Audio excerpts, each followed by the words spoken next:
అయితే మన జీవితాల్లో కీడు ఎందుకు వస్తుంది? మన జీవితాల్లో కొన్ని ఈమె జీవితంలో చూడు అన్యాయం అయిపోయింది, ఈమె బతుకు అని ఎందుకు అనిపిస్తుంది అని అంటే, మన జీవితాలలో విసుగుదనం అంటే మనం ప్రారంభించినప్పుడు, మన ఆత్మీయ జీవితం ప్రారంభించినప్పుడు, మనం రక్షణ పొందినప్పుడు మీ స్థితి ఒక రకంగా ఉంటుంది. మనకు కొంచెం దేవుడు మనల్ని స్థిరపరిచిన తర్వాత, మనం కొంచెం ఆశీర్వదింపబడిన తర్వాత మనం మెల్లమెల్లగా దేవునికి దూరం అవుతాం.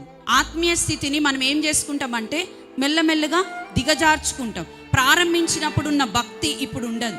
ఎందుకంటే అప్పుడు మన స్థితి చాలా కొంచెం ఉంటుంది.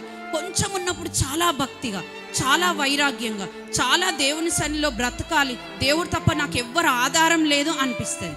కానీ కొంచెం కొంచెంగా దేవుడు మనల్ని ఆశీర్వదించిన తర్వాత మన ఆత్మీయ జీవితం మెల్లమెల్లగా సన్నగిల్లుతుంది. అలా సన్నగిల్లిన సమయంలో దేవుడు కూడా పరీక్షించాలి, ఈ బిడ్డ జీవితంలో ఈమె ఆత్మీయ జీవితంలో పడిపోవద్దని చిన్న చిన్నగా పరీక్షలు పెట్టుకుంటూ వస్తాడు. అది మనకు దేవుడు అన్యాయం చేశాడు అనిపిస్తుంది. చాలా మంది లోకంలో అనేస్తారు, అబ్బా దేవుడు అన్యాయం చేశాడు వీళ్ళకని.